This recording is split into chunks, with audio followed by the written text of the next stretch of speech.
আজকের ড্রামায় একজন মোটা এবং বদমেজাজি মেয়েকে দেখানো হয়। তার এত বেশি ক্ষুধা লাগতো যে সে প্রতিবেশীর খাওয়ারও কেড়ে নিয়ে আসতো নিজে খাওয়ার জন্য, এবং তার ছেলের খাওয়ারও সে মুখ থেকে কেড়ে নিজে খেয়ে নিত, যার কারণে তাকে কেউই পছন্দ করতো না। মোটা মেয়েটি অন্য আরেকজনের বউ হওয়া সত্ত্বেও তার একটা বয়ফ্রেন্ডও ছিল, কিন্তু তার সেই বয়ফ্রেন্ডও তাকে ধোঁকা দেয় এবং অন্য আরেকটা সুন্দরী মেয়ের সাথে সম্পর্ক করে তাকে বিয়ে করে ফেলে। তার বয়ফ্রেন্ডের বিয়ের খবর শুনে যখন সে তার বয়ফ্রেন্ডকে মারতে আসছিল, ঠিক তখনই মডার্ন দুনিয়ার একটা ডাক্তারের আত্মা তার ভেতরে চলে আসে।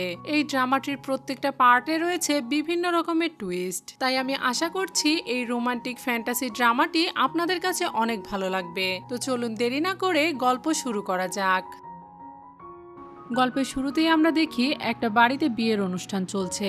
আজ এখানে সেন নামের একটা ছেলের বিয়ে হচ্ছিল। সেন অনেক ধনী পরিবারের ছেলে ছিল, তাই সে সেখানে উপস্থিত অতিথিদের মাঝে ফুলের বদলে টাকা ছড়িয়ে দিচ্ছিল এবং সেই টাকাগুলো সেখানে উপস্থিত অতিথিরা কুড়িয়ে নিচ্ছিল। এরপর সেন পালকি থেকে তার বউকে বের করে আনে। তখনই সেখানে আমাদের এই ড্রামার নায়িকা অর্থাৎ ওয়ান কিং চলে আসে। ওয়ান কিং দেখতে অনেক মোটা ছিল, তার হাতে দুইটা ধারালো অস্ত্র ছিল। ওয়ান কিং সেনকে বলতে থাকে সে এতদিন তার সাথে প্রেম করে এখন অন্য মেয়েকে কেন বিয়ে করছে। তার এসব কথার মাঝে আমাদের মডার্ন দুনিয়ার দৃশ্য দেখানো হয়। মডার্ন দুনিয়ায় একজন সায়েন্টিস্ট তার ল্যাবে কিছু একটা এক্সপেরিমেন্ট করছিল, আর অবশেষে অনেকদিন পর তার এক্সপেরিমেন্ট সফল হয়। কিন্তু তখনই তার সেই ল্যাবে একটা ব্লাস্ট হয়। সাথে সাথে সেই মডার্ন দুনিয়ার সেই সায়েন্টিস্ট মেয়েটির আত্মা প্রাচীন যুগের সেই মোটা মেয়ের শরীরে চলে আসে। সায়েন্টিস্ট মেয়েটা প্রথমে তো কিছুই বুঝতে পারে না যে সে এখানে কিভাবে আসলো, তবে তখনই তার মাঝে ওয়ান কিং এর সমস্ত স্মৃতি চলে আসে, যার মাধ্যমে সে জানতে পারে সেন শুধুমাত্র এতদিন তাকে ব্যবহার করে এসেছে। সে তো আসলে এই মোটা মেয়েটা যার নাম ওয়ান কিং তাকে ভালোই বাসেনি। এসব ভাবতে ভাবতে ওয়ান কিং এর শরীরে থাকা সায়েন্টিস্ট মেয়েটার আত্মা সেনকে সেই ধারালো অস্ত্র দিয়ে তাড়া করতে শুরু করে। ওয়ান কিং তাকে মারতে আসছে দেখে সেনও সেখান থেকে পালাতে শুরু করে। আশেপাশের লোকজনও এসব দেখে হাসতে থাকে। যাই হোক, এখানে সে তাদেরকে কিছুক্ষণ বকাবকি করে সেখান থেকে চলে যায়। এর পরের সিনে আমাদেরকে ওয়ান নামের একটা মেয়েকে দেখানো হয়। তখন সেই বাড়িতেই ওয়ান্টিং আসলে ওয়ান তাকে বলে সে এখন সাং পরিবারের বউ, আর সে এখনো ওই সেনের পেছনেই পড়ে আছে। তার কি কোনো মান সম্মান নেই? তার মান সম্মান না থাকলেও এই সাং পরিবারের একটা মান সম্মান আছে। এটা শুনে ওয়ান্টিং তাকে ধমক দেয়, আর সেখানে থাকা একটা পাত্রে তার নিজের মুখ দেখে আর অনেক অবাক হয়ে যায়। সে নিজেই নিজেকে বলতে থাকে সে এত মোটা হলো কিভাবে। তখনই সেখানে আরেকজন মহিলা এসে জানায় জিয়াওজিনকে খুঁজে পাওয়া যাচ্ছে না। তার আগেই তোমাদেরকে জানিয়ে দেয় যে এই পরিবারটা হচ্ছে সাং পরিবার। ওয়ান্টিং আর এই ওয়াং হলো সাং পরিবারের দুই বউ। এই মহিলা হচ্ছে সাং পরিবারের ম্যাডাম, আর জিয়াওজিং হচ্ছে ওয়ান্টিং এর ছেলে। তখনই সায়েন্টিস্ট মেয়ের মেমোরিতে আরো কিছু ওয়ান্টিং এর স্মৃতি প্রবেশ করানো হয়। ওয়ান্টিং যেহেতু অনেক মোটা ছিল, সেজন্য তার অনেক খাবারও খেতে হতো। সে একাই অনেক খাবার খেয়ে নিত, এমনকি সে জিয়াওজিনকেও ঠিক মতো খেতে দিত না। শুধু তাই নয়, সে প্রতিবেশীদের সবার কাছ থেকে জোর করে খাবার নিয়ে আসতো, যার জন্য সবাই তাকে অনেক অপছন্দ করত। এসব ভেবে ওয়ান্টিং এর বডিতে থাকা সায়েন্টিস্ট মেয়ের আত্মা ভাবে এখন সে ওই মোটা মেয়ের বডিতে আছে, আর তাই হয়তো সে আর কখনোই তার দুনিয়াতে ফিরে যেতে পারবে না। তাই তাকে এই শরীরেই মানিয়ে নিতে হবে, আর সেজন্য সবার আগে তাকে নিজের রেপুটেশন ভালো করতে হবে।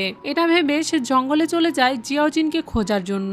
সে যেহেতু অনেক মোটা ছিল, তাই তার হাঁটতে অনেক কষ্ট হচ্ছিল, তবে শেষ পর্যন্ত সে জিয়াওজিনের কাছে পৌঁছে যায়। জিয়াওজিনের দিকে একটা ভাল্লুক এগিয়ে আসছিল। এটা দেখে সে ভয় পেয়ে সেখান থেকে দৌড়ে পালিয়ে যায়। তখন জিয়াওজিন মনে মনে ভাবতে শুরু করে সে যদি পারে তাহলে সে নিজেই আমাকে ভাল্লুকের মুখের ভেতরে ঢুকিয়ে দেবে, আর আমি নাকি আশা করছি সে আমাকে বাঁচাবে। এটা তো স্বপ্নেও সত্যি হবে না। তবে একটু পরে সেখানে জিয়াওজিনকে অবাক করে দিয়ে ওয়ান্টিং চলে আসে, আর সে একাই তার মোটা শরীর নিয়ে ওই ভাল্লুকের সাথে লড়াই করে এবং তাকে ভাল্লুকের হাত থেকে বাঁচায়। এটা করতে গিয়ে সে নিজেও অনেক বেশি ক্লান্ত হয়ে পড়ে আর মাটিতে লুটিয়ে পড়ে। আর জিয়াওজিনকে জিজ্ঞাসা করে সে ঠিক আছে কিনা। তার এমন ব্যবহারে জিয়াওজিন অনেক অবাক হয়, তবে সেও তাকে উঠতে সাহায্য করে। তারা দুজন মিলে যখন সেই ভাল্লুকটিকে উঠিয়ে তাদের বাড়িতে নিয়ে যাওয়ার চেষ্টা করছিল, তখনই সেখানে জিয়াওজিনের বাবা অর্থাৎ বাইজি চলে আসে। বাইজির সাথে তার ভাই অর্থাৎ ওয়াং এর স্বামীও ছিল। ওয়াংটিং বাইজিকে দেখে বলতে থাকে সে অনেক সুন্দর। সে তো ভাবতেই পারে পারেনি এখানে তার স্বামী এতটা সুন্দর হবে। এরপরে তারা সবাই বাড়িতে ফিরে আসে। বাইজিরা দুজন মিলে সেই বন্য প্রাণীটাকে তাদের সাথে বাড়িতে নিয়ে এসেছিল। ম্যাডাম সং যেহেতু জিয়াও জিনকে অনেক ভালোবাসতো তাই সে তাকে দেখে অনেক খুশি হয়। সে যখন জানতে পারে জিয়াও জিনকে ওয়ান্টিং বাঁচিয়েছে তখন তার সেটা একদমই বিশ্বাস হয় না। ওয়াং আবারও তাকে অপমান করতে থাকে। তখনই হঠাৎ করে ওয়ান্টিং এর শরীরটা অসুস্থ হয়ে পড়ে। তখন বাইজি তাকে কোলে তুলে নেয়, যেটা দেখে সবাই অনেক অবাক হয়ে যায়। বাইজি তাকে কোলে উঠিয়ে ঘরে নিয়ে গিয়ে শুইয়ে দেয়। আড়াল থেকে এইসব কিছু জিয়াও দেখছিল। বাইজি জিয়াও জিনকে সেখান থেকে নিয়ে চলে যায়। তবে যাওয়ার সময়ই জিয়াও জিন একটা শব্দ শুনতে পায়। সে দৌড়ে ঘরে গিয়ে দেখে ওয়ান্টিং খাট ভেঙে নিচে পড়ে গেছে। ওয়ান্টিং এতটাই ভারী ছিল যে তাকে খাটে শোয়ানো সম্ভব না। জিয়াও জিন তার বাবাকে ডাকতে থাকে যেন সে আবারও ওয়ান্টিংকে উঠতে সাহায্য করে। এটাতে ওয়ান্টিং বেশ লজ্জাবোধ করে। যাই হোক, আমাকে কিছুক্ষণ পরের দৃশ্য দেখানো হয়। ম্যাডাম সং ওয়ান্টিংকে বোঝাতে থাকে যেন এখন সে তার সংসারে মনোযোগ দেয়। তখন ওয়ান্টিংও তাকে বলে সে ওই সেনের পিছনে ঘুরে ভুল করেছে। সেনের থেকে তো তার স্বামী বাইজি অনেক ভালো। এটা শুনে বাইজি একটু অবাক হয় আর ম্যাডাম সং খুশি হয়ে সেখান থেকে চলে যায়। তখন সেখানে জিয়াও জিন দৌড়ে আসে আর ওয়ান্টিংকে বলে তার কি জ্ঞান ফিরেছে। ওয়ান্টিং মজা করে বলে সে কি তার জন্য চিন্তা করছে। তখন জিয়াও জিন বলে সে কেন তার জন্য চিন্তা করবে, সে তাকে একবার বাঁচিয়েছিল যার জন্য সে তার একটু খোঁজ নিয়েছে। এখানেই বলে রাখি জিয়াও জিন কিন্তু ওয়ান্টিং এর ছেলে নয়, জিয়াও জিন বাইজির ছেলে। অর্থাৎ বাইজির আগের কোনো মেয়ের সাথে বিয়ে হয়েছিল বা কোনো মেয়ের সাথে সম্পর্ক ছিল যেখান থেকে জিয়াও জিনের জন্ম হয়েছে। সবাই সেখান থেকে চলে গেলে ওয়ান্টিং নিজের হাত দেখতে থাকে যেখানে সে একটা চিহ্ন দেখতে পায়। প্রথমে সে ওই চিহ্নর কোনো মানেই বুঝতে পারে না। যাই হোক, এবারে আমাদেরকে বাহিরে ম্যাডাম সাং আর ওয়াংকে কথা বলতে দেখানো হয়। ওয়ান ম্যাডাম সাংকে বলছিল ওয়ান্টিং খারাপ একটা মেয়ে, সে সবার সাথে খারাপ ব্যবহার করে, এমনকি পরপুরুষের সাথে সম্পর্ক রাখে, তাকে তো এই সাং ফ্যামিলি থেকে বের করে দেওয়া উচিত। তখন ম্যাডাম সাং বলে আজকে ওয়ান্টিং জিয়াও জিনের প্রাণ বাঁচিয়েছে। মানুষ তো চিরকাল খারাপ থাকে না, সেও হয়তো নিজেকে পরিবর্তন করছে। পাশ দিয়ে বাইজি চলে যাওয়ার সময় ওয়ানকে বলে আমি ওয়ান্টিংকে বিয়ে করেছি, তাই কেউ যেন তাকে এই পরিবার থেকে বের করে দেওয়ার কথা চিন্তাও না করে। এরপরেই বাইজি ওয়ানকিং এর জন্য মেডিসিন নিয়ে তার ঘরে যায়। বাইজিকে দেখেই ওয়ানকিং ঘুমানোর ভান ধরে। তখন বাইজিও সেটা দেখে বুঝতে পেরে যায়। মেডিসিন খাওয়ানোর পর বাইজি ওয়ানকিংকে বলে আমি তোমাকে এখন একটা গুরুত্বপূর্ণ কথা বলবো, তাই তুমি এই কথাটা ভালো মতো শোনো। বাইজি ওয়াংকিংকে বলে সে জানে ওয়াংকিং তাকে বিয়ে করতে চায়নি। সে তখন পরিস্থিতির চাপে পড়ে বিয়ে করতে রাজি হয়েছিল। তারা যেহেতু কেউই একে অপরকে পছন্দ করে না, তাই তাদের একে অপরের ব্যক্তিগত জীবন থেকে দূরে থাকাই ভালো। ওয়াংকিং বাইজিকে বলে সে যেন তাকে এভাবে না বলে। সে এখন থেকে জিয়াও জিনের সাথে সবসময় ভালো ব্যবহার করবে। তবে বাইজি বলে তার কোনো দরকার নেই, কারণ আগামীকালই আমি জিয়াও জিনকে নিয়ে এখান থেকে চলে যাব। বাইজি বাহিরে চলে যাওয়ার পর ওয়ানকিং নিজেকে চেক করে বুঝতে পারে যে সে এমনি এমনি এত মোটা হয়ে যায়নি, তাকে কেউ বিষ দিয়েছে, যার কারণে তার অনেক বেশি খিদে পায় এবং এত বেশি খাওয়ার কারণে সে মোটা হয়ে গিয়েছে। ওয়ানকিং এর শরীরে যেহেতু এখন একজন সায়েন্টিস্টের আত্মা ছিল, তাই তার ঔষধ সম্পর্কে ধারণা ছিল। পরদিন ওয়ানকিং পাহাড়ে চলে যায় কিছু ঔষধের গাছ খোঁজার জন্য, আর সৌভাগ্যবশত সে সেখানে একটা ঔষধের গাছ পেয়েও যায়। সে ফিরে এসে বাইজিকে বলে সে যেন তাকে ডাক্তারের কাছে নিয়ে যায়, কারণ তার বিশ্বাস তার শরীরে বিষ আছে। তবে বাইজি তার কথা বিশ্বাস করে না এবং তাকে জিজ্ঞাসা করে সে কিভাবে জানলো যে তার শরীরে বিষ আছে। তখন ওয়াংকিং তাকে বাহানা করে বলে সে স্বপ্নে দেখেছে যে তার শরীরে বিষ আছে। স্বাভাবিকভাবেই বাইজি তার কথা বিশ্বাস করে না এবং জিয়াও জিনকে নিয়ে সেখান থেকে চলে যেতে থাকে। ওয়ানকিংও তার পিছু পিছু থাকে এবং বরাবরের মতোই তাকে বলতে থাকে সে যেন তাকে বিশ্বাস করে। তখনই সেখানে ওয়ানিও আসে। ওয়ানকিংকে অপমান করে কথা বলতে থাকে। এসব শুনে ওয়ানিউকে একটা থাপ্পড় দিয়ে বলে সে যেন মুখ সামলে কথা বলে। এতে করে তারা দুজনেই অনেক ক্ষিপ্ত হয়ে যায় এবং সে ওয়ানিউকে এগিয়ে দিয়ে বলে তার যদি সাহস থাকে তাহলে সে যেন তার সামনে আর একবার তাকে ছুঁয়ে দেখায়। এটা বলার সাথে সাথে ওয়ানিউকে আরেকটা থাপ্পড় দিয়ে বলে এই যে এখন আবারও তোমাকে থাপ্পড় দিলাম, এখন তুমি কি করবে। তারা দুজন মিলে ওয়ানকিং এর সাথে ঝগড়া করতে থাকে। তবে ওয়ানকিং আবারও বাইজির দিকে তাকিয়ে বলে সে সত্যি বলেছে, তাই বাইজি যেন তাকে একবার হলেও ডাক্তারের কাছে নিয়ে যায়। তখন তখন বাইজি জিয়াওজিনকে বলে ডাক্তার ডেকে আনার জন্য।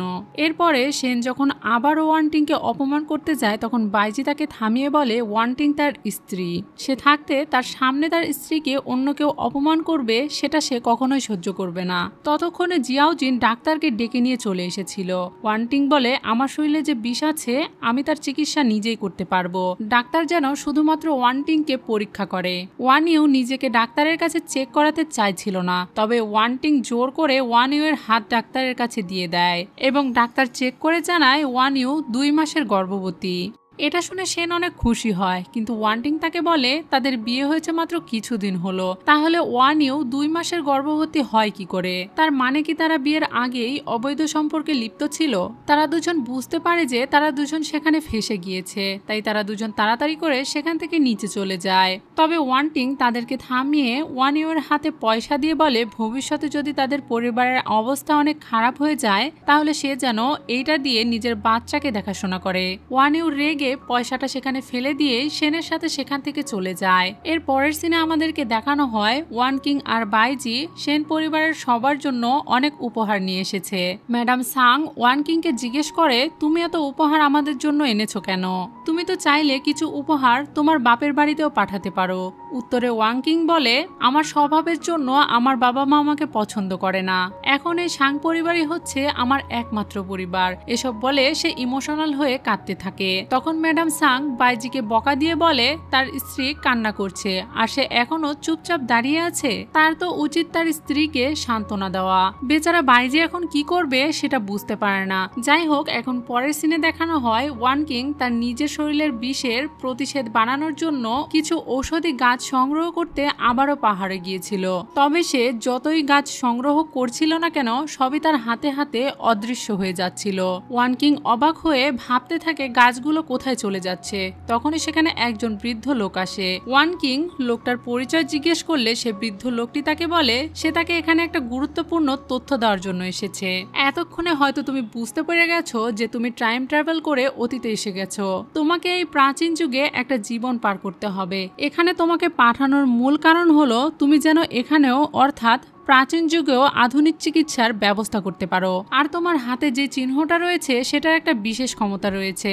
তুমি চাইলে যে কোনো ঔষধি গাছ বা ঔষধি জিনিসপত্র তোমার হাতে সংরক্ষণ করে রাখতে পারবে এবং সেই সংরক্ষণ করা গাছগুলো তুমি যখন চাইবে তখনই তোমার হাতের সামনে নিয়ে আসতে পারবে। সেই বৃদ্ধ লোক ওয়ান কিংকে একটা বই দিয়ে যায় যেখানে কিছু ঔষধের ফর্মুলা লেখা ছিল। এরপরে সে সেখান থেকে অদৃশ্য হয়ে যায়। পরের সিনে আমাদেরকে বাইজিকে একটা ছেলের সাথে কথা বলতে দেখানো হয়। এই ছেলেটার নাম হলো লিয়ান। বাইজি তাকে জিজ্ঞাসা করে তুমি এখানে কেন এসেছো? তখন লিয়ান বলে অনেকদিন হয়ে গেছে তুমি এখানে আছো, তাই আমি তোমার সাথে দেখা করতে এসেছি। এখানে তাদের কথাবার্তা শুনে আমরা বুঝতে পারি যে বাইজির অন্য কোনো পরিচয় আছে যেটা সে সবার থেকে গোপন করে রেখেছে। এর পরের সিনে আমাদেরকে ওয়ান কিংকে দেখানো হয় সে নিজে একটা মেডিসিন তৈরি করে খেয়ে নেয়। মেডিসিনটা খাওয়ার সাথে সাথে সে অনেক অসুস্থ হয়ে পড়ে। বাইজি তাকে ডাক্তারের কাছে নিয়ে যেতে চাইলে ওয়ান কিং তাকে বলে তার কোনো দরকার নেই। এটা বলে সে অজ্ঞান হয়ে যায়। তার যখন জ্ঞান ফিরে আসে তখন সে বাইজিকে বলে তাকে মাউন্টেনে কিছু সময় একা থাকার ব্যবস্থা করে দিতে, সে সেখানে নিজের চিকিৎসা করবে। বাইজিও এতে রাজি হয়ে যায়। পরের সিনে দেখানো হয় ওয়ান কিং মাউন্টেনের একটা গুহায় বিভিন্ন পদ্ধতিতে নিজের চিকিৎসা করছে। রক্তবমির মাধ্যমে তার শরীর থেকে বিষ একটু একটু করে বের হয়ে যেতে থাকে। ওয়ান কিং একা একাই ব্যথায় ছটফট করছিল আর বাইরে বাইজি এবং জিয়ানচিন পাহারা দিচ্ছিল যাতে কেউ ভিতরে যেতে না পারে।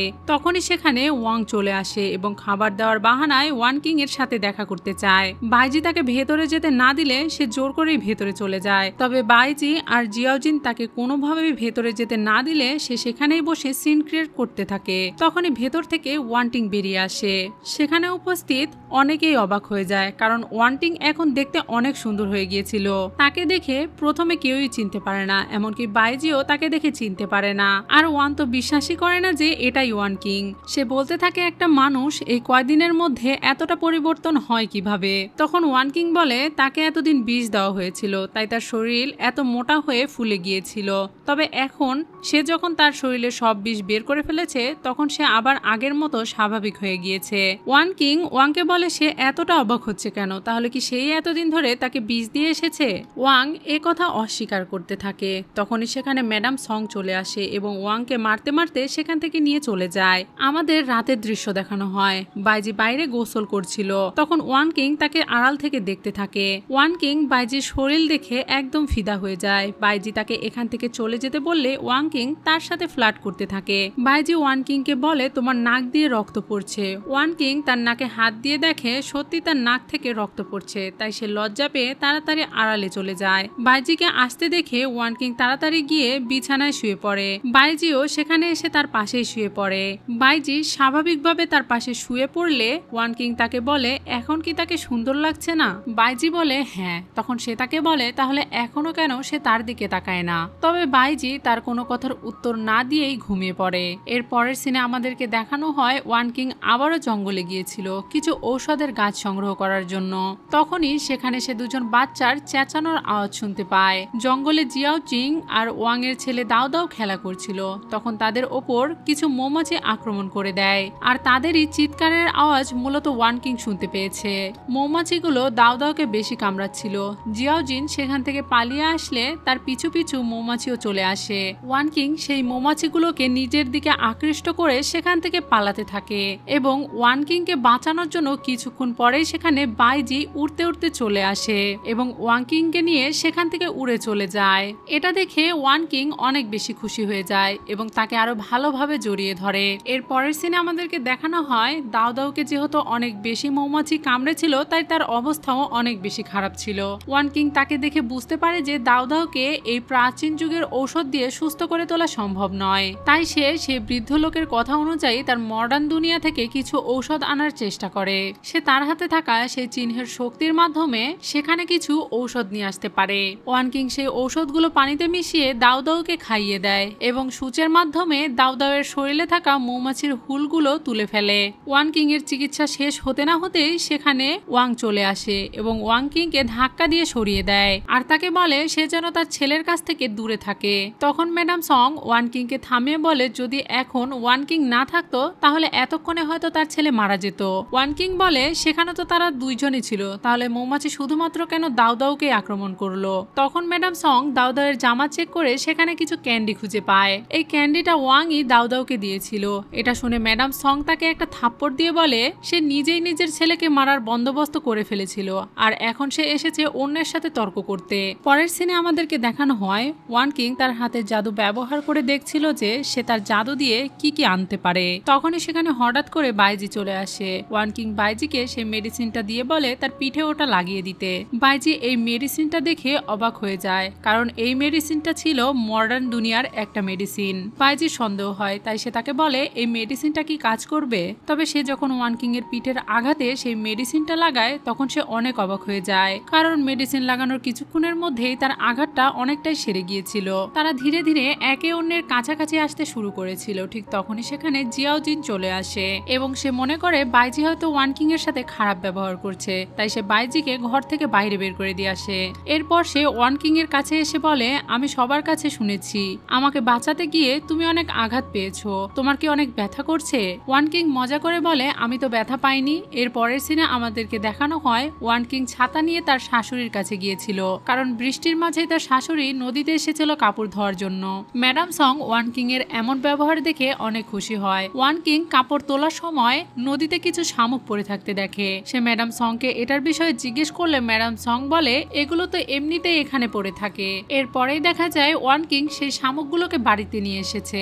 ম্যাডাম সং বলছিল এগুলো দিয়ে তুমি কি করবে? ওয়ান কিং তাকে জানায় এগুলো দিয়ে একটা সুস্বাদু খাবার রান্না করা যায়। প্রাচীন যুগে যেহেতু এই শামুক কেউ খেত না, তাই ম্যাডাম সং এর কাছে এগুলো অনেক অদ্ভুত মনে হচ্ছিল।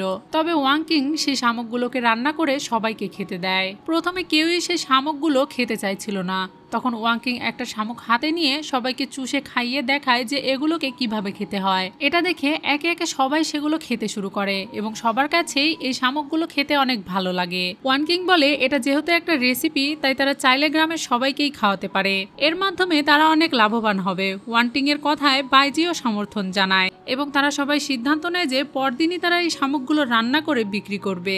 এরপর আমাদেরকে রাতের দৃশ্য দেখানো হয়। বাইজি যখন ঘুমিয়েছিল তখন ওয়ান কিং তাকে আলতো করে স্পর্শ করতে যায়, তবে বাইজিও বলে সে যেন এখন কোনো দুষ্টুমি না করে আর চুপচাপ শুয়ে পড়ে, কারণ সকালে তাকে অনেক কাজ করতে হবে। আমাদেরকে পরের দিন সকালের দৃশ্য দেখানো হয়। ওয়ান কিং সেই শামুকগুলো রান্না করে সবাইকে খাওয়ার জন্য বলছিল। সবাই সেই শামুকগুলোর দাম জিজ্ঞেস করলে ওয়ান কিং অনেক বেশি দাম চায়। তখন কেউই এত দাম দিয়ে সেগুলো কিনতে চাইছিল না, তবে ওয়ান কিং বলে এটা যদি একবার কেউ খেয়ে দেখে তাহলে সে আরো খেতে চাইবে। তখন একজন সাহস করে কিছু শামুক কিনে খায়, আর সে যখন সবাইকে জানায় এগুলো খেতে অনেক সুস্বাদু, তখন সবাই ওয়ান কিং এর থেকে সেই খাবারটা কিনতে চায় এবং তার দোকানে অনেক ভিড় পড়ে যায়। তখনই সেই পথ দিয়ে ওয়ান ইউ যাচ্ছিল। ওয়ান কিউকে এত ভালো থাকতে দেখে তার সহ্য হচ্ছিল না, সেজন্য সে সবাইকে গিয়ে বলতে থাকে এতদিন এগুলো তারা হাঁস মুরগিকে খাইয়েছে আর এখন তারা এগুলো নিজে খাচ্ছে। ওয়ান কিং জানায় এগুলো শামুকের নুডলস, আর সবার কাছে এগুলো ভালো লেগেছে বলেই তো তারা এগুলো খাচ্ছে,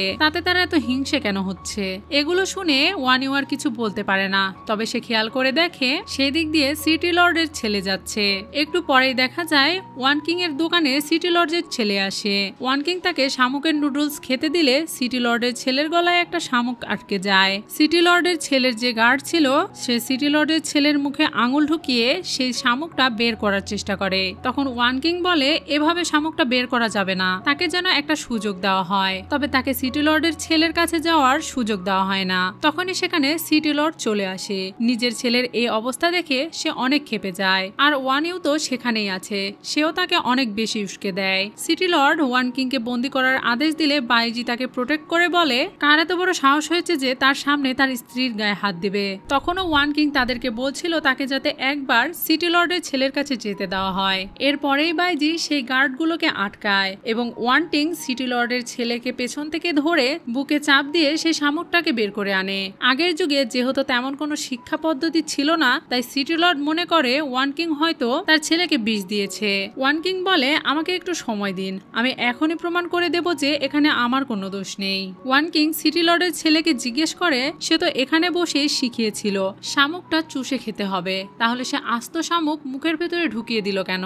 তখনই সিটি লর্ডের ছেলে ওয়ান ইউকে দেখিয়ে বলে এই আন্টি আমাকে বলেছিল যেন আমি এই শামুক আস্তই খেয়ে নেই, তাহলে আমি আরো ভালো টেস্ট পাবো। এটা শুনতে পেয়ে ওয়ান ইউ তাকে নিষেধ করতে থাকে। তখন সিটি লর্ড বলে আমার ছেলে যেহেতু এখন সুস্থ আছে তাই আমি এই বিষয়টা নিয়ে আর কথা বাড়াতে চাচ্ছি না, তবে এসব কিছুর মধ্যে দিয়ে ওয়ান কিং এর শামুকের নুডলস এর ব্যবসাটা নষ্ট হয়ে যায়। এর পরের সিনে দেখানো হয় ওয়ান কিং বাইজিকে নিয়ে তার বাপের বাড়ি গিয়েছিল। বাড়িতে ওয়ান কিং এর বাবা মা কেউ ছিল না, আর এখান থেকেও আমরা জানতে পারি ওয়ান ইউ এর বাবা মা হচ্ছে ওয়ান কিং এর আত্মীয়। ওয়ান কিং যখন তাদের কাছে গিয়ে তার বাবা মার বিষয়ে জিজ্ঞাসা করে তখন তারা তাকে জানায় ওয়ান কিং এর উপর রাগ করে তারা তাদের সব সম্পত্তি বিক্রি করে দিয়ে এখান থেকে চলে গেছে। ওয়ান কিং এর এই কথা বিশ্বাস হয় না, তাই সে তাদের কাছে গিয়ে প্রমাণ চায়, তবে তারা ওয়ান কিং কে ধাক্কা দিয়ে সেখান থেকে চলে যেতে বলে। তখনই ওয়ান কিং এর চোখ যায় সেখানে থাকা একটা বড় পাত্রের নিচে থাকা তার বাবা মার মেমোরিয়াল ট্যাবলেটের দিকে। ওয়ান কিং সে মেমোরিয়াল ট্যাবলেট গুলো বের করে আর তাদেরকে বলে তার মানে তার বাবা মা মারা গেছে। এটা বলে সে অনেক কান্না করতে থাকে। ইতোমধ্যেই সেখানে আশেপাশের লোকজন ভিড় করছিল। ওয়ান কিং বলতে থাকে তারাই তার বাবা মাকে মেরে এখন তাদের সম্পত্তি দখল করে বসে আছে। ওয়ান কিং হাতে অস্ত্র তুলে নেয় এবং ওয়ান ইউ এর বাবার একটা কানে আঘাত করে। ততক্ষণে সেখানে অফিসিয়ালরাও চলে আসে। বাইজি ওয়ান কিং কে শান্ত করে বলে অফিসিয়ালরা চলে এসেছে। অফিসিয়ালরা যখন জিজ্ঞাসা করে এখানে কি হয়েছে তখন ওয়ান কিং তাকে বলে এই দুইজন আমার বাবা মাকে মেরে আমাদের সব সম্পত্তি দখল করে নিয়েছে।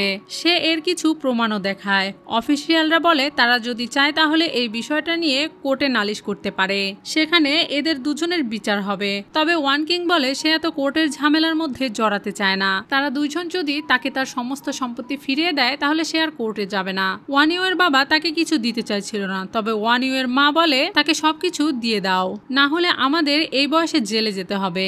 এরপরেই তারা ওয়ান কিং এর সমস্ত সম্পত্তি তাকে ফিরিয়ে দিয়ে সেখান থেকে চলে যায়। ওয়ান ইউ এই বাড়ি থেকে চলে যেতে চাইছিল না, তবে তার বাবা মা তাকে জোর করে নিয়ে যায়। ফেরার সময় বাইজি ওয়ান কিং কে বলে আমি আসলে সং পরিবারের আসল ছেলে নই, কিছু বছর আগে আমি এই সং পরিবারে এসেছিলাম আর সেখান থেকে তারা আমাকে তাদের ছেলের মতো করে মানুষ করেছে।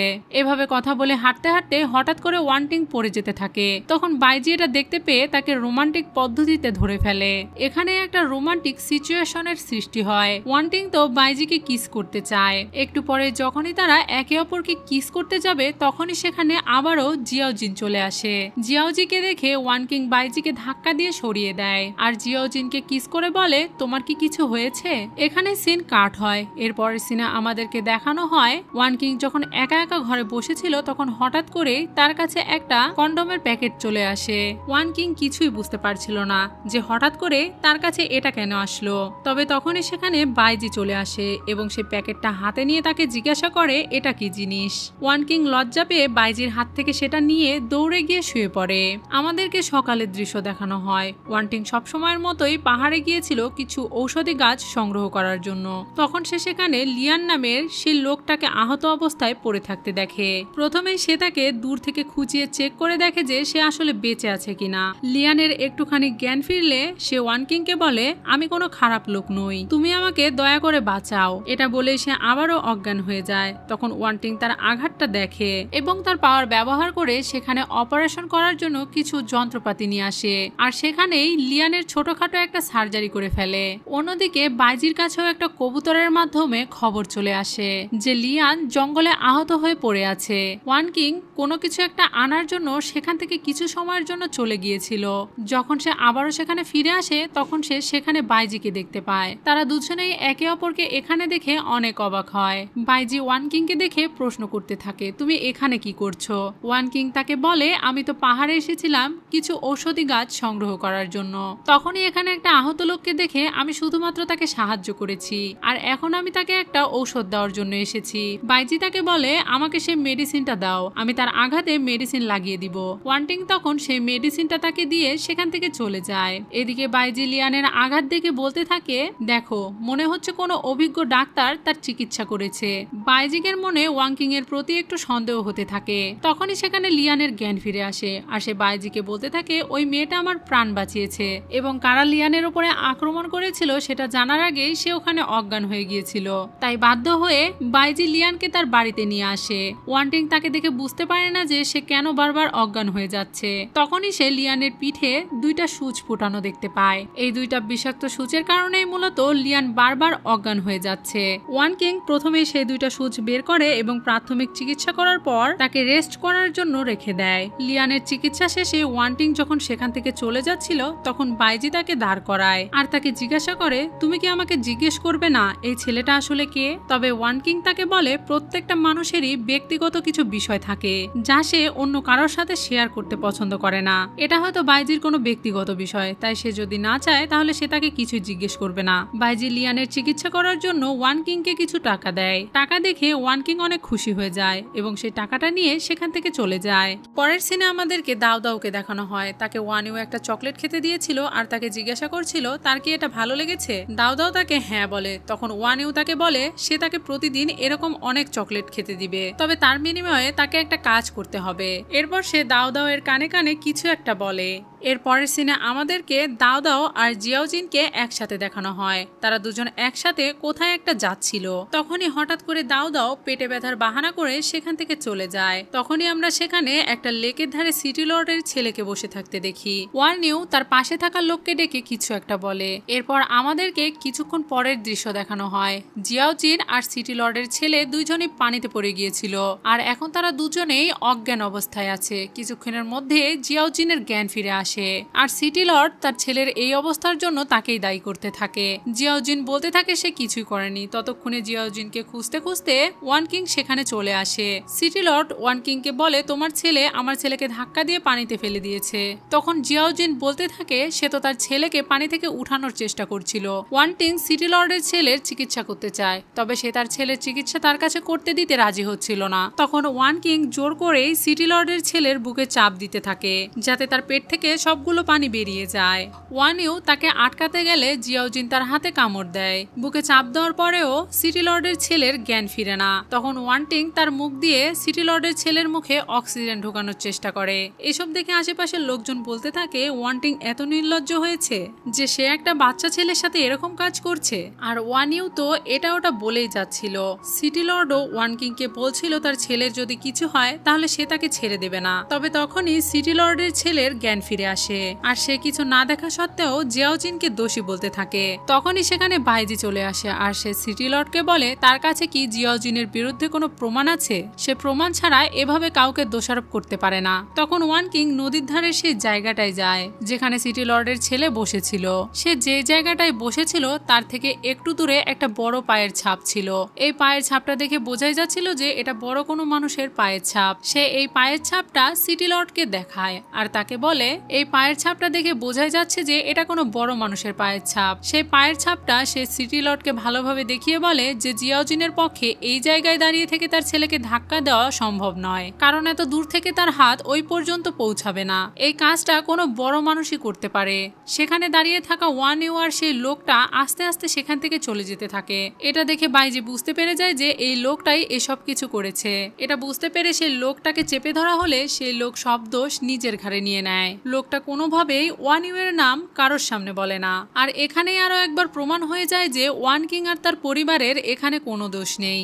এখানে এই সিনটা কাট হয়ে যায়। পরের সিনে আমাদেরকে দেখানো হয় ম্যাডাম সং দাও দাওকে বকছিল, কারণ সে ইচ্ছা করেই তার ভাইকে ফাঁসানোর চেষ্টা করেছিল। তখন দাও দাও ম্যাডাম সংকে প্রশ্ন করে কে তার ভাই। তারা কেউই তো এই পরিবারের অংশ নয়, বাহিরের লোকের জন্য তার সাথে এরকম ব্যবহার কেন করছে। এসব শুনে ম্যাডাম সং অনেক রেগে যায় আর তাকে বলে তার সাহস কি করে হলো এভাবে কথা বলার। ওয়ান দাও দাওকে আটকানোর অনেক চেষ্টা করে, তবে দাও দাও জিয়াওজিন আর বাইজিনদের অনেক অপমান করে কথা বলে। এসবের মাঝে হঠাৎ করে সেখানে জিয়াওজিন অজ্ঞান হয়ে যায়। তখন ওয়ান কিং তার কপালে হাত দিয়ে দেখে তার অনেক জ্বর এসেছে। ওয়ান কিং আর বাইজি জিয়াওজিকে জলদি তাদের ঘরে নিয়ে যায় এবং তার চিকিৎসা করতে শুরু করে। জিয়াওজিনের শরীরে অনেক বেশি জ্বর ছিল, তাই ওয়ান কিং তার পুরো শরীরে একটা মেডিসিন মাখিয়ে দেয়। এই মেডিসিনটা মাখানোর সময়ই ওয়ান কিং জিয়াওজিনের পিঠে একটা ট্যাটু দেখতে পায়। তারা দুজনের কেউই এই ট্যাটু সম্পর্কে কিছুই বুঝতে পারে না। তারা সেখানে এই বিষয়ে কথা বলছিল। তখনই সেখানে লিয়ান এসে বাইজিকে ডেকে নিয়ে যায়। লিয়ান বাইজিকে বলে তুমি রাজ্য থেকে চলে আসার পর সবকিছুই ঠিক ছিল, তবে এখন ধীরে ধীরে রাজ্যের অবস্থা খারাপ হচ্ছে, খুব শীঘ্রই তোমাকে রাজ্যে ফিরে যেতে হবে। এরপর লিয়ান জিয়াওজিনের কাছে আসে এবং কৌশলে ওয়ান কিংকে সেখান থেকে পাঠিয়ে দিয়ে নিজে জিয়াওজিনের পিঠের সেই চিহ্নটা দেখে আর কিছু একটা ভাবতে থাকে। তখনই আমাদেরকে একটা ফ্ল্যাশব্যাক দেখানো হয় যেখানে জিয়াওজিন একটা বাচ্চা মেয়ের সাথে খেলা করছিল। জিয়াওজিনের গায়ের পোশাক দেখে তাকে কোনো রয়্যাল পরিবারের সন্তান বলে মনে হচ্ছিল, তবে এখানে আমরা এই বিষয়ে কোনো স্পষ্ট ধারণা পাই না। পরের সিনে দেখতে পাই লিয়ান আর বাইজি আবারও কথা বলছিল। লিয়ান বলে আমাদের রাজ্যের রাজা এখন অসুস্থ আর রাজার এই অসুস্থতার সুযোগ অন্য রাজ্যের রাজারা নিতে পারে, তাই আমাকে আগামীকালই এখান থেকে চলে যেতে হবে। বাইজিও তার সাথে যেতে রাজি হয়, তবে যাওয়ার আগে তারা সেসব জায়গায় একটা পোস্টার লাগিয়ে দিতে বলে একটা ভালো ডাক্তার খোঁজার জন্য। বাইজির কথা মতো সব জায়গায় একজন ভালো ডাক্তার খোঁজার জন্য পোস্টার লাগানো হয় এবং একটা পোস্টার ওয়ান কিং এর গ্রামেও লাগানো হয়েছিল। সেখানে ওয়ান ইউও সেই পোস্টটা দেখতে পায় আর মনে মনে আবারও একটা শয়তানি ফোন দিয়ে আটতে থাকে। ওয়ান ইউ ওয়াং এর কানে কানে কিছু একটা বলে এবং তার হাতে কিছু টাকা দেয়। এরপরই ওয়াং সেই পোস্টারটা দেয়াল থেকে তুলে হাতে নেয় আর তাদের সবাইকে বলে সে একজন ডাক্তারকে চিনে যে রাজাকে খুব দ্রুত সুস্থ করে তুলতে পারবে। সেখানে থাকা অফিসিয়ালরাও সেই কথাটা শুনে নেয় আর তারা ওয়াংকে জিজ্ঞাসা করে সে কে, আমাদেরকে তার কাছে নিয়ে যাও। তখন ওয়ান তাদেরকে বাড়িতে নিয়ে যায়। ওয়ানটিং ঘর থেকে বাহিরে বেরিয়ে দেখে সেখানে অফিসিয়ালরা এসেছে। তাদেরকে দেখে সে জিজ্ঞাসা করে তারা এখানে কেন এসেছে। তখন ওয়াং তাকে সব ঘটনা খুলে বলে। এখন এখানে যে ডাক্তারের বিজ্ঞাপনটি দেওয়া ছিল সেখানে একটা শর্তও ছিল, যদি কোনো ডাক্তার রাজাকে সুস্থ করে না তুলতে পারে তাহলে তাকে মৃত্যুদণ্ড দেওয়া হবে। আর সেজন্যই এখন ওয়ান কিং রাজার চিকিৎসা করার জন্য যেতে চাইছিল না। তবে তার এরকম কথা শুনে অফিসিয়ালরা তার উপরে রেগে যায় আর তাকে বলে তার এত বড় সাহস, তারা এত দূর থেকে তাকে নিতে এসেছে আর সে নাকি বলছে সে তাদের সাথে যাবে না। যদি সে এখনই তাদের সাথে না যায় তাহলে সে তাদের পরিবারকে মেরে ফেলবে। এটা শুনে ওয়ান কিংকে অনুরোধ করতে শুরু করে যাতে সে রাজার চিকিৎসা করার জন্য রাজি হয়ে যায়, কারণ এখন যদি সে রাজি না হয় তাহলে তারা তার পুরো পরিবারকে মেরে ফেলবে। এখন ওয়ান কিং কি করবে সেটা সে বুঝতে পারছিল না। তখনই সেখানে লিয়ান আর বাইজি চলে আসে। তারা যখন এসব ঘটনা জানতে পারে তখন বাইজি ওয়াং কিংকে শান্ত করে আর তাকে রাজার চিকিৎসা করার জন্য যেতে বলে। যেহেতু লিয়ান আর বাইজি আগামীকাল এখান থেকে চলেই যাচ্ছিল তাই তারা ওয়ান কিংকেও তাদের সাথে নিয়ে যাওয়ার সিদ্ধান্ত নেয়। আমাদের আমাদেরকে পরের দিন সকালের দৃশ্য দেখানো হয়। বাইজি ওয়াং কিং আর ম্যাডাম সং সবাইকে বিদায় জানিয়ে সেখান থেকে বেরিয়ে পড়ে। তারা যখন সেখান থেকে বেরিয়ে যাচ্ছিল তখন ওয়াং এর স্বামী এসে তার হয়ে তাদের কাছে ক্ষমা চায়। তখনই ওয়াং ছুটে এসে তার স্বামীর পা ধরে তার কাছ থেকে আরো একবার সুযোগ চায়, কিন্তু তার স্বামী তাকে ধাক্কা মেরে ফেলে দেয় আর তাকে বাড়ি থেকে বেরিয়ে যেতে বলে। এর পরের সিনে আমাদেরকে দেখানো হয় তারা সবাই রাজপ্রাসাদে চলে এসেছে এবং ভেতরে রাজার কাছে শুধুমাত্র ওয়ান কিংকেই যেতে দেওয়া হয়। ভেতরে গিয়ে ওয়ান কিং দেখতে পায় রাজার পাশে রানী বসে আছে। ওয়ান কিং রাজার নার্ভ চেক করে তাদেরকে বলে তার শরীরে বিষ আছে, সে এমনি এমনি অসুস্থ হয়ে যায়নি। এটা শুনে রানী অনেক রেগে যায় আর ওয়ান কিংকে একটা থাপ্পড় দিয়ে বলে সে কি বলতে চাইছে, আমরা ইচ্ছা করে রাজাকে মারার চেষ্টা করছি। চেঁচামেচির আওয়াজ শুনে সেখানে লিয়ান আর বাইজি ভেতরে চলে আসে।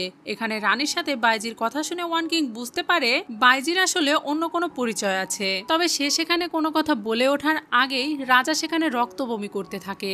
এটা দেখে রানী ওয়ান কিংকে বন্দি করতে বলে। তবে লিয়ান আর বাইজি মিলে সেখানকার সব সৈন্যদের সাথে লড়াই করে আর রানীকে আটকে ফেলে। আর ওয়ান কিং তার মডার্ন দুনিয়ার পদ্ধতিতে রাজার চিকিৎসা করে। কিছুক্ষণের মধ্যে রাজার জ্ঞান ফিরে আসে এবং রাজা তাদের কাছ থেকে সবকিছু শোনার পরে ওয়ান কিংকে তার চিকিৎসা করার অনুমতি দিয়ে দেয়। এরপরেই ওয়ান কিং রাজার চিকিৎসা করে। তবে চিকিৎসা করার সময় ওয়ান কিং রাজার কাঁধে সেই একই জায়গায় জিওজিনের মতো ট্যাটু দেখতে পায়। এটা দেখে ওয়ান কিং এর একটু সন্দেহ হয়, তবে সে তখন রাজাকে এই বিষয়ে কিছুই বলে না। ওয়ান কিং এর চিকিৎসার পর রাজা এখন বেশ সুস্থ হয়ে উঠেছে, তাই রাজা খুশি হয়ে তাদেরকে 1000 স্বর্ণ মুদ্রা উপহার দেয় এবং দক্ষিণে একটা প্যালেস দেয় তাদেরকে থাকার জন্য। এখানে রানী রাজার সামনে ভালো সাজার জন্য ওয়ান কিং এর মিথ্যা মিথ্যা প্রশংসা করতে থাকে। গাড়িতে করে ফিরে যাওয়ার সময় লিয়ান বাইজিকে ইশারা করে বলে তুমি কিন্তু সুযোগ বুঝে ওয়ান কিংকে সবকিছু খুলে বলবে, না হলে সে তোমাকে ভুল বুঝতে পারে। বাইজিও তার এই কথায় সম্মতি জানায়। এদিকে ওয়ান কিং আর জিয়াওজিন জানালা দিয়ে বাহিরের শহরটা দেখতে দেখতে যাচ্ছিল। সেই শহরেই তখন ওয়ানিউ উপস্থিত ছিল। ওয়ান কিং ওয়ানিউকে দেখতে না পেলেও ওয়ানিউ ওয়ান কিংকে ঠিকই দেখতে পায়। যাই হোক, একটু পরে তারা সবাই প্যালেসে পৌঁছে যায়। লিয়ান তাদের সবাইকে সেখানে পৌঁছে দিয়ে সেখান থেকে চলে যায়। প্যালেসের ভেতরে পৌঁছে যাওয়ার পর তারা জিয়াওজিনকে ঘুম পাড়িয়ে দেয়। এরপরেই বাইজি ওয়ান কিং এর সাথে আলাদা করে কথা বলতে চায়। বাইজি ওয়ান কিংকে বলে আমি এতদিন তোমার কাছে আমার আসল পরিচয় সম্পর্কে কিছু বলিনি। আমি আসলে এই রাজ্যের একজন জেনারেল। আমি রাজার অনেক কাছের একজন লোক। রাজা আমাকে অনেক বিশ্বাস করে, তাই আমি এই রাজ্যের একটা সিক্রেট মিশনের কাজে এতদিন নিজের পরিচয় গোপন করে রেখেছিলাম। এসব কথা শুনে ওয়াং কিং সবকিছুই বুঝতে পারে, তাই এই বিষয়ে সে তাকে আর কিছুই বলে না। এবার আমাদেরকে রাজার আরেক ভাইকে দেখানো হয়। তার কাছে চিঠির মাধ্যমে খবর চলে এসেছে। সেখানে লেখা ছিল জেনারেল সং আর তার ওয়াইফ রাজ্যে ফিরে এসেছে।